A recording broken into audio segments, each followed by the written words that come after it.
10 € offerts et votre premier dépôt doublé avec le lien en description. Les amis, bienvenue, bonsoir, très content de vous retrouver pour cette nouvelle vidéo. On a eu une grosse soirée d'Euro devant nous, c'était très contrasté et on va parler de l'Espagne dans quelques minutes. Je pense que le plus simple c'est de faire une vidéo par match, comme ça on se réserve le bon foot et les grands joueurs pour tout à l'heure. Et on va parler de l'Angleterre de Southgate. On va parler de ce succès anglais, cette qualification, les sourires au coup de sifflet final. Mais une performance dramatique, désastreuse. 4e match de l'Angleterre sur cet Euro, 4e match raté. Depuis cette victoire en ouverture, pauvre victoire en ouverture contre la Serbie, aucune progression dans le jeu. Match nul contre le Danemark, contre la Slovénie. Et là, un succès arraché grâce à un geste, un prétendant prix Puskás de Jude Bellingham. Bien sûr, celui-ci, ce retourné acrobatique, encore un but venu d'une touche d'ailleurs. Encore une fois, c'est la spécialité de cet Euro, les comptes sont quand, les buts venus de touche. Et la Slovaquie est éliminée, pauvre Slovaque, qui était à quelques secondes, à quoi 1 minute 30 de remporter le premier match à élimination directe de leur histoire. Le foot est injuste, même dans sa beauté, même dans son injustice plutôt, le foot est beau.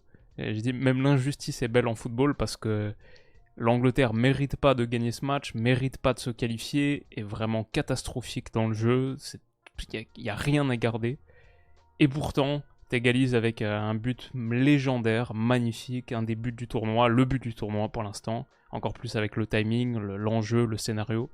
Et Kane, qu'on n'a pas vu de la rencontre, qui marque 1 minute après le coup d'envoi de la prolongation. C'est les deux qui célèbrent ensemble et tout. Ouais, il y a une beauté là-dedans. Pas si je suis slovaque.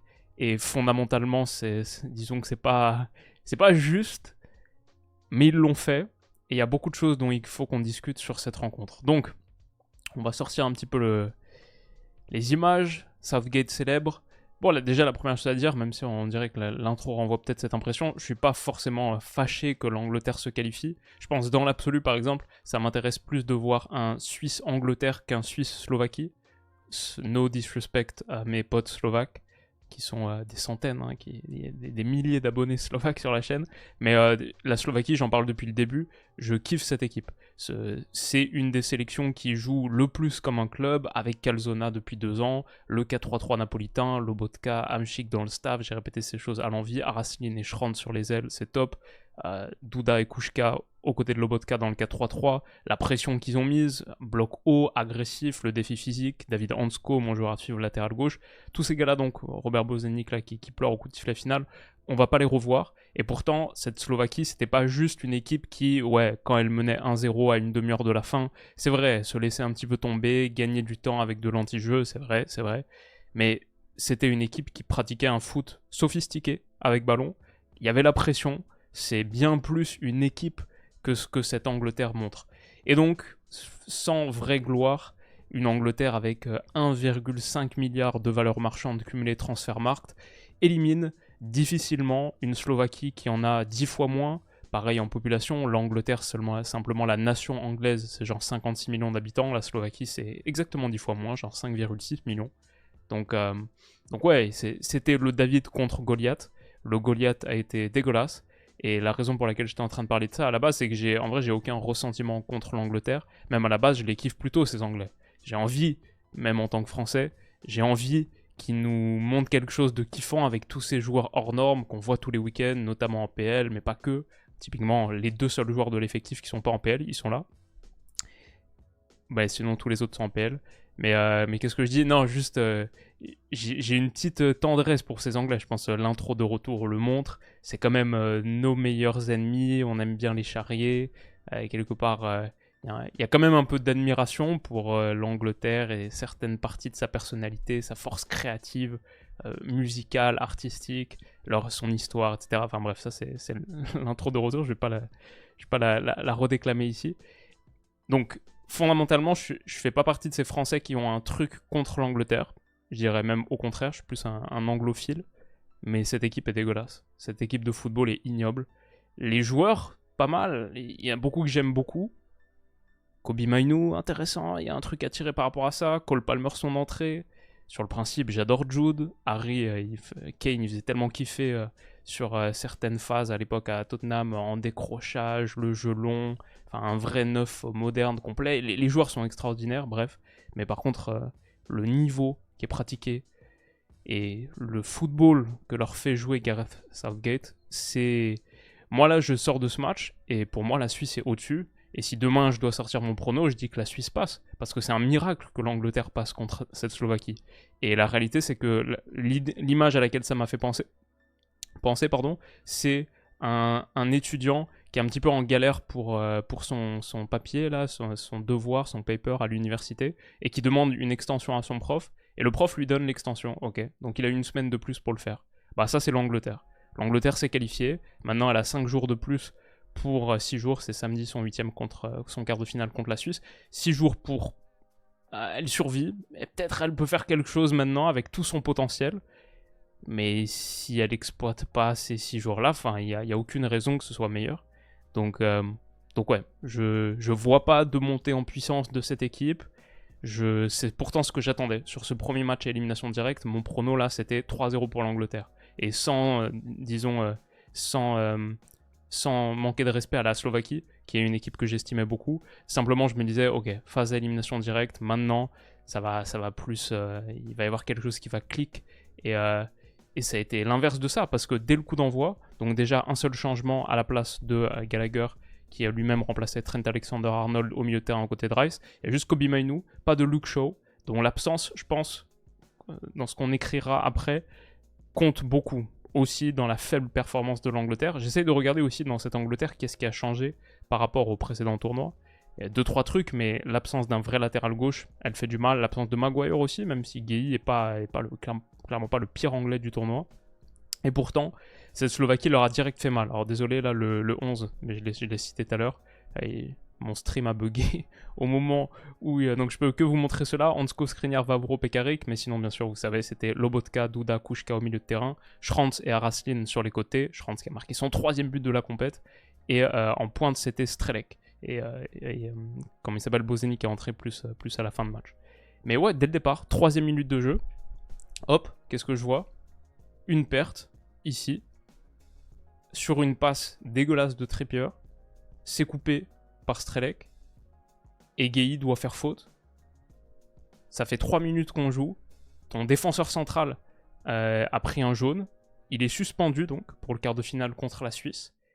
Et l'Angleterre montre aucune qualité avec ballon. Sa phase de construction, de préparation est mauvaise. Il y a aucune idée. Et la Slovaquie, dans les duels, a juste beaucoup plus de répondants. J'ai vu par exemple dès le départ un Lobotka comme ça prendre le dessus sur Jude Bellingham. On joue depuis 5 minutes. Hop, ballon coupé. Ça va arriver dans les pieds de Araslin qui se retourne super bien. Accélère. Regardez David Hansko, central au Feyenoord sur le papier et qui pourtant course de dédoublement avec beaucoup d'énergie sur le couloir gauche. Stones en 1 contre 2. Et au bout de 5 minutes, on a déjà ce centre qui effleure le montant de Pickford. Tout de suite, la Slovaquie a montré beaucoup de danger. Ah, franchement, ils ont fait un bon début de match. Et ils étaient hauts comme ça, avec comme idée principale, verrouiller totalement, neutraliser, lockdown, la plateforme centrale de construction de l'Angleterre. Rice, Mainoo, il y avait toujours 2 gars sur eux. Là, en l'occurrence, je crois que c'est Strelec et peut-être Duda. Mais voilà, on voyait le 4-3-3 napolitain. Ça, c'est le milieu de terrain. Avec Lobotka, mais regardez comme Lobotka est haut. Et les deux du tandem anglais, Rice et Mainoo, sont contrôlés, pas par les offensifs. Les offensifs sont plus là, prêts à sortir sur le côté, Schranz ici et Araslin là, mais par Duda et Kuška, hop, qui contrôlent ça. Mais la Slovaquie est très haute, très agressive, on voit ici, Hansko, latéral gauche, il monte très très haut. Et ouais, juste, ça joue bien en foot, simple, mais efficace. Araslin lancé dans la profondeur, encore une grosse occasion, faut un retour un peu miraculeux de Guéhi. Voilà, ça c'est... Quand on compare le premier quart d'heure de l'Angleterre au premier quart d'heure de l'Espagne tout à l'heure, enfin c'est juste... On dirait pas que c'est la première ligue qui trône au sommet du football mondial. Il y a 3 niveaux d'écart entre les deux. Et l'Angleterre fait un premier quart d'heure où elle doit se mettre en confiance, rentrer dans son tournoi à élimination directe, où elle est juste catastrophique. La Slovaquie, franchement, facile d'empêcher les Anglais de progresser. Et il n'y a aucune idée sur la phase de préparation. Je vois un Stones là, par exemple. Il n'y a pas vraiment peut-être il y a une passe là pour Bellingham. Mais que ce soit par manque de courage, manque d'audace avec ballon, ou par manque d'idées, ou manque d'espace, Stones, il va se retrouver là, envoyer un long ballon dans le dos, peut-être à destination de Saka, c'est beaucoup trop long, il n'y a aucune idée. Il n'y a juste aucune idée. Et c'est un régal pour la Slovaquie de s'en sortir, d'aller attaquer derrière. Il y a une faute là de Bellingham qui est provoquée par la très belle percée de Haraslin qui fait un super début de match. Bellingham aussi prend jaune. Alors l'arbitre c'était un peu... comment il s'appelait, Kazuki Ito, l'arbitre de PES là. Et il a beaucoup dégainé très vite. Et j'ai trouvé son arbitrage mauvais dans l'ensemble parce qu'il y a quelques moments où il n'est pas raccord avec le standard qu'il essaye d'imprimer dès le début de match. C'est ça que je trouve risqué dans le fait d'être un arbitre qui sort beaucoup la biscotte, c'est surtout au bout de 15 minutes comme ça, t'en as déjà donné 3, tu mets une certaine...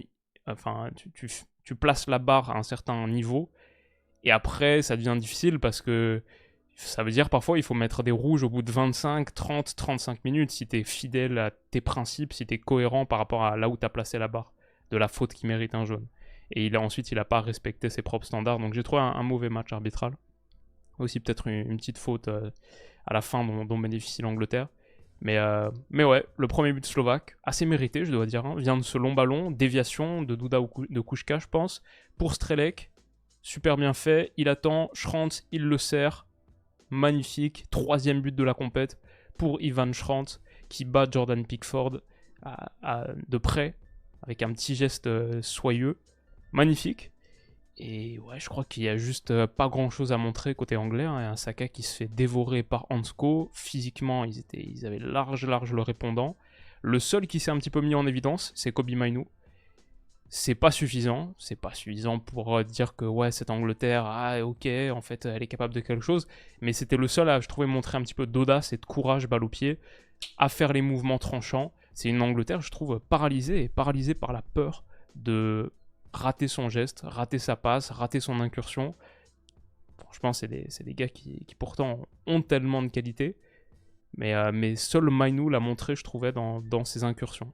Donc ouais, chapeau. Lui, il avait peut-être l'insouciance ou quoi, mais au retour des vestiaires, il y a même des séquences ridicules comme Walker et Stones là, qui jouent ce coup franc, Stones qui le voit pas, et ça peut faire 2-0 sur ce tir lobé de Strelec. Pickford est quasiment prêt à contre-pied. Juste l'Angleterre n'y est pas. Il y a des moments comme ça où on voit, parce que si tu compares les images par rapport à l'Espagne tout à l'heure, où il y a tellement de possibilités d'appui, de jeu interligne, de petits triangles de passes, de combinaisons autour de la surface, c'est un florilège de... Il y a beaucoup de choses, quoi. C'est tellement riche. Bah, l'Angleterre, c'est le désert, c'est vraiment un Sahara footballistique. Il n'y a rien. Et tu te retrouves avec un... Foden qui est rentré, qui a changé de côté pour se retrouver dans sa zone préférentielle, même si à la base il est censé être collé à la ligne sur le côté gauche. Tu te retrouves juste avec un Foden qui balance un centre comme ça, un peu coupé, mais pour rien, quoi. Pour un Bellingham second poteau, jamais ça va donner quoi que ce soit. Et c'est facilement capté par Dubravka. Et l'Angleterre était vraiment sans inspiration. C'est un peu mieux quand Palmer est entré. Et encore une fois, Mainoo, Palmer, c'est le truc que tout le monde demande depuis un moment. À chaque fois, c'est eux qui montent des choses. Il a eu quelques mouvements de percussion, quelques portées progressives. C'était un peu mieux quand Palmer est rentré. Mais à la fin, c'est un miracle. C'est juste un miracle pour l'Angleterre qui s'en sorte. Parce qu'il y a cette touche longue de Walker. Encore un but venu d'une touche sur cet Euro. Donc, elle est déviée par Gueye au premier poteau. Et Bellingham sort le geste de lumière. Le grand geste. Encore un dans sa carrière, dans sa très jeune carrière. Ouais. Sur la plus haute estrade, un Bellingham qui faisait un match vraiment avec rien de spécial. Je me notais, si l'Angleterre sort, il va falloir se pencher un petit peu aussi sur l'héritage anglais de certains. Je pensais surtout à Kane, mais même un Bellingham, son tournoi, je me disais, voilà, ok, il est toujours capable de sortir un geste dingue, fou. C'est tellement difficile, retourner acrobatique comme ça, à la 95e minute, pour permettre aux Anglais de survivre. Incroyable. Si je suis slovaque, par contre, je vomis 3 fois tout ce que j'ai dans le ventre. Je suis tellement dégoûté. Surtout quand 1 minute après le coup d'envoi de la prolongation, sur cette frappe déviée, est-ce que c'est Eze ou Mainoo ou... je sais pas, mais c'est surtout Ivan Toney qui a fait une bonne entrée et qui, dans cette zone, la renvoie pour Kane. Il n'y a pas de hors-jeu parce que tout le monde est resté sur la ligne. 2-1. Et voilà, en un claquement de doigts, l'Angleterre a fait basculer ce match. C'est pas particulièrement mérité. Ils ont vachement reculé à la fin en plus. Même une fois qu'ils ont pris l'avantage, honnêtement, ouais, ça se joue ce match, il se joue en 2 minutes pour l'Angleterre parce que sinon, sur le reste, il n'y a quasiment rien. Ouais.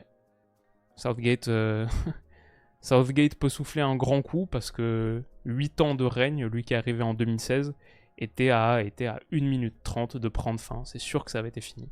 Je peux vous faire part de toutes les analyses que j'avais notées parce qu'on avait commencé déjà à faire la vidéo de la qualification de la Slovaquie, clairement. Enfin, pas à la tournée, mais juste à noter les trucs quand même.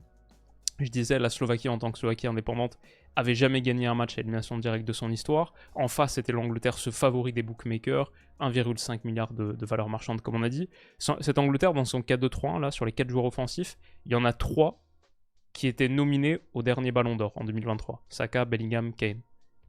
Je suis allé checker la Slovaquie. J'ai essayé de regarder Marek Hamšík, j'ai pas trouvé. Je crois que la Slovaquie a jamais eu de joueur de son histoire, depuis que c'est une nation indépendante, nominé Ballon d'Or. Jamais. L'Angleterre en a 3 sur ses 4 offensifs, du Ballon d'Or de l'année dernière. Ok.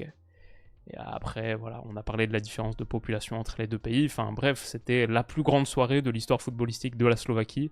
Et malheureusement, c'est la grande douche froide, parce qu'il y a un joueur qui est hors norme, et après, ils appuient là où ça fait mal. On n'a pas donc Suisse-Slovaquie en quart de finale de l'Euro. On n'a pas encore une Angleterre face à sa catastrophe de cet immense pas en arrière, cette immense régression par rapport à la Coupe du Monde 2022. Même par rapport au dernier Euro, mais Coupe du Monde 2022, c'était il n'y a pas longtemps, et l'Angleterre était pas mal. Contre nous, franchement, je vais pas dire que c'est serré, mais s'ils passent, c'est pas scandaleux du tout. Et pourtant, là, ils ont tellement régressé.